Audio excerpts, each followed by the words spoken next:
Assalamualaikum warahmatullahi wabarakatuh. Hari ini kita akan membahas mengenai klasifikasi citra satelit.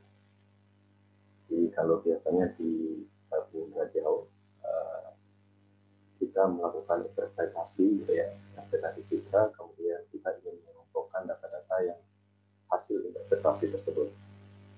Jika kita melakukannya secara manual, gitu ya, tentunya akan sangat memberatkan. Apalagi jika citranya yang satu scene citranya misalkan itu sangat besar, ya, sangat luas, kemudian ataupun jika kita menggunakan kelas yang sangat banyak, ya, kelas objeknya sangat banyak, maka diperlukan sebuah teknik untuk melakukan pengelompokan informasi yang ada di citra itu secara lebih cepat. Dan salah satu caranya itu adalah dengan menggunakan teknik klasifikasi citra.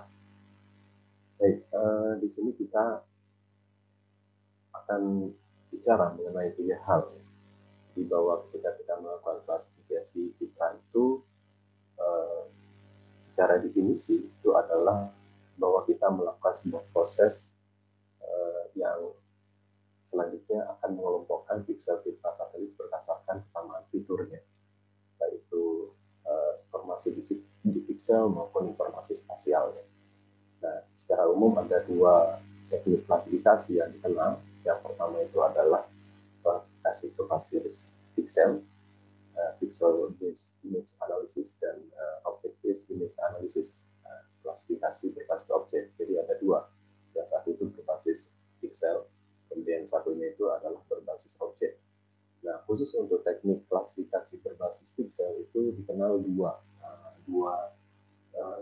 pendekatan. Yang pertama adalah unsupervised image classification atau klasifikasi tak terbimbing, atau biasa disebut juga dengan istilah tak tersedia, gitu.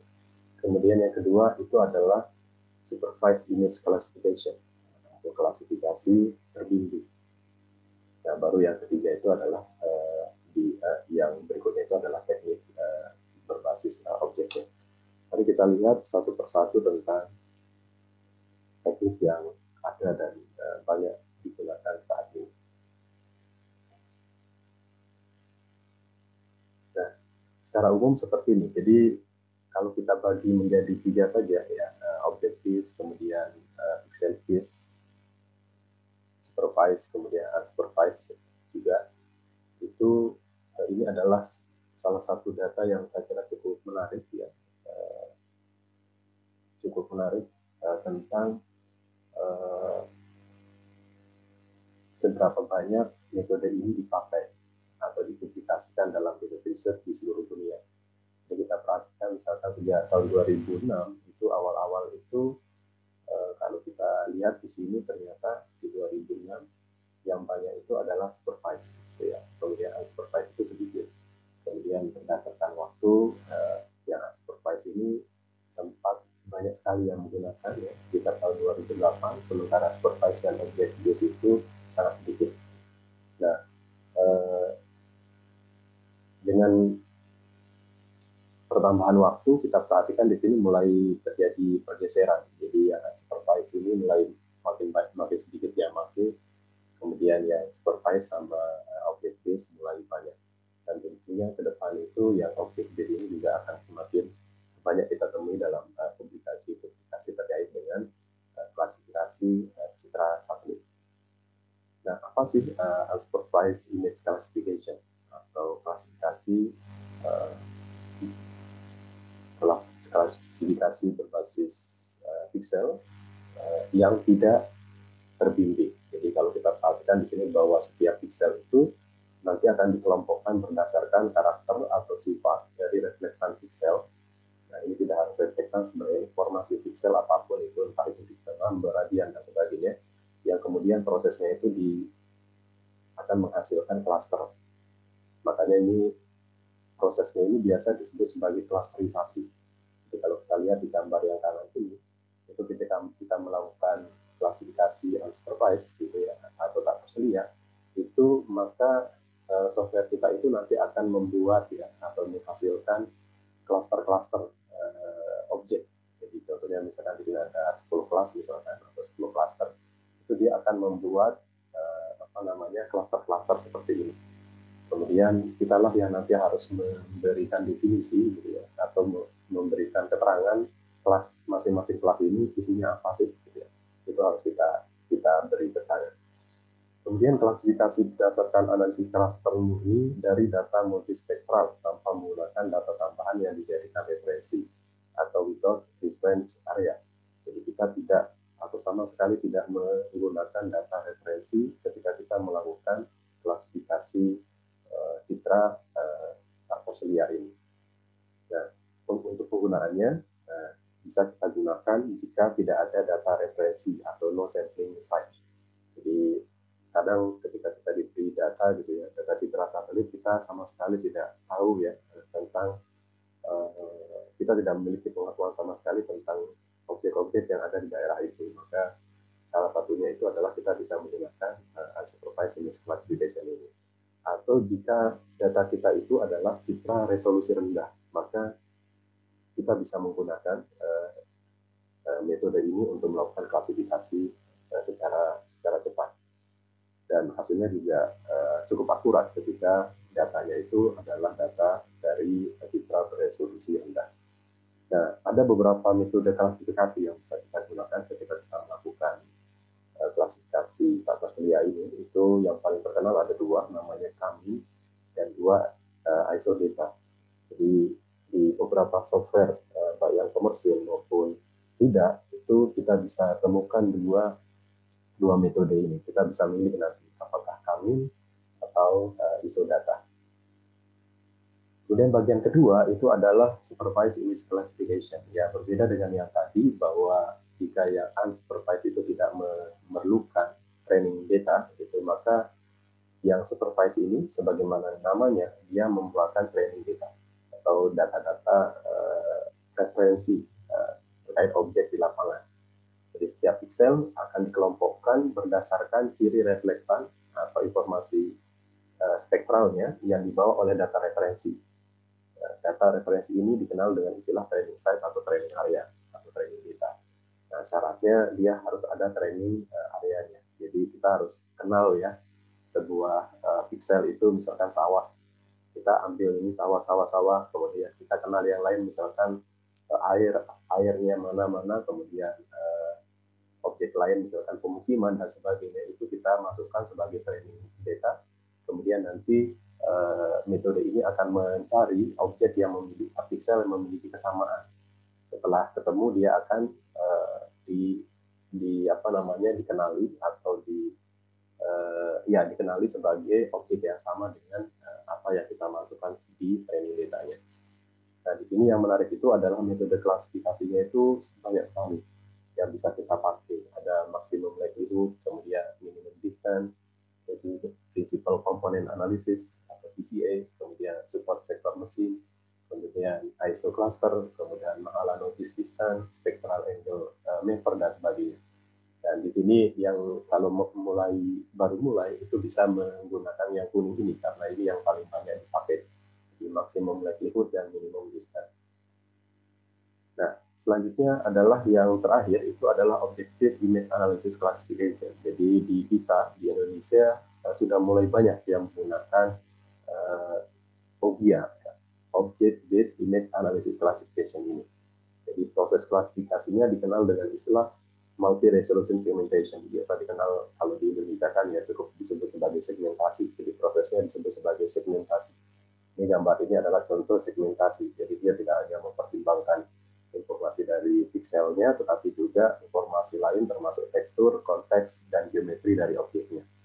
Sehingga klasifikasi ini bisa melibatkan data multi-band, kemudian dia juga bisa melibatkan data elevasi, kemudian file vektor, misalkan SHP secara simultan.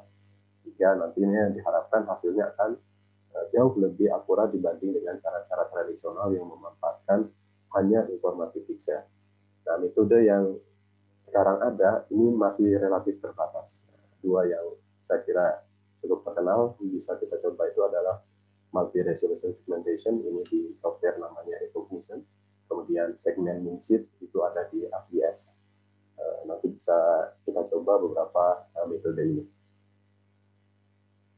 Nah, kalau kita bandingkan antara pixel dan object-based classification tadi, secara resolusi, secara akurasi, itu kira-kira seperti gambar yang sebelah belakang saya ini. Jadi bahwa object-based ini secara umum dia adalah metode yang paling akurat, teknik yang paling akurat, kemudian diikuti oleh supervised, kemudian unsupervised. Nah, kapan kita menggunakannya itu ternyata dari hasil penelitian yang dilakukan sesuai dengan di artikel yang di bawah ini itu bahwa tergantung dari resolusi citra kita. Jadi kalau citra resolusi kita itu resolusi tinggi, maka yang harus digunakan itu adalah klasifikasi berbasis objek karena informasi spasialnya itu lebih banyak, sehingga selain pixel yang ada, kita bisa memanfaatkan informasi spasial untuk untuk melakukan klasifikasi. Jadi misalkan kita melibatkan data elevasi, kemudian data vektor lainnya terkait dengan bentuk objek dan sebagainya, itu bisa kita suplai sebagai masukan bagi metode ini ketika dia melakukan proses klasifikasi. Nah, jika citra kita resolusinya rendah, itu bisa milih. Jadi klasifikasinya berbasis pixel atau berbasis objek. Nah, ini juga catatan, mungkin kalau kita menggunakan citra yang memang resolusinya sangat rendah ya, atau misalkan ya kayak modis misalkan 250 sampai 1 km, itu menggunakan yang berbasis objek saya kira tidak terlalu bermanfaat gitu ya. Kita bisa menggunakan yang berbasis pixel. Nah, setelah kita bisa melakukan klasifikasi ya, kita akan mendapatkan objek-objek baru ya di dalam citra kita. Nah, selanjutnya adalah yang harus kita ketahui adalah bahwa kita harus bisa memastikan bahwa hasil dari klasifikasi ini valid atau benar atau mendekati benar gitu ya, atau paling tidak kita bisa jawab jika ditanya berapa akurasinya, kita bisa jawab. Nah, kita bisa lakukan validasi menggunakan confusion metric.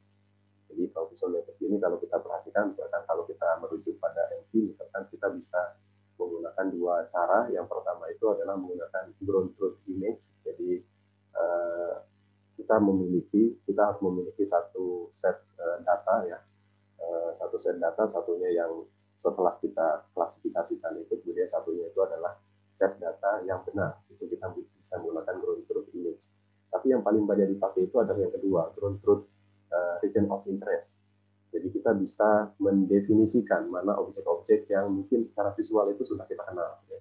Sudah kita kenal, kemudian yang sudah kita kenal ini nanti akan kita pakai untuk memvalidasi apakah hasil klasifikasi yang dihasilkan oleh metode-metode atau teknik-teknik yang sebelumnya yang ada 3 secara garis besar, kemudian metode-metode khusus dari teknik-teknik yang ada itu bisa kita validasi tingkat kesesuaiannya dengan informasi di lapangan itu seperti apa. Nah, ini adalah contohnya. Kemudian ini adalah kalau kita perhatikan misalkan kira-kira modelnya seperti ini. Jadi yang misalkan yang di atas ini itu adalah data referensi kita gitu ya. Ini tergantung dari objek dari kelas yang kita buat, misalkan area tambang, lahan terbuka, vegetasi, bangunan dan sebagainya. Kemudian yang vertikal ini adalah data hasil klasifikasi kita gitu ya. Idealnya dia akan terisi penuh di diagonalnya 100 semua, misalkan 100% gitu ya. Tetapi kadang ada masih kesalahan. Jadi misalkan area tambang yang harusnya 101 totalnya gitu ya, itu terpaksa misalkan ada 8 dikenal sebagai lahan terbuka, ada 13 dikenal sebagai vegetasi dan sebagainya. Dan ini wajar saja. Nanti kita tinggal sesuaikan dengan standar yang ada. Jadi kita akan mengejar akurasi berapa, apakah akurasi 63 misalkan di sini itu cukup atau enggak gitu ya, atau yang lain. Jadi tergantung dari permintaan user kita. Nah, selanjutnya ini mungkin yang terakhir, ini adalah sumber bacaan yang saya kira menarik sekali untuk kita baca. Yang pertama ini adalah dari Proceeding ya.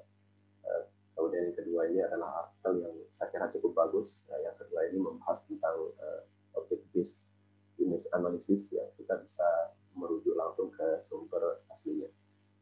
Oke, mungkin itu dulu sebagai pendahuluan. Assalamualaikum warahmatullahi wabarakatuh.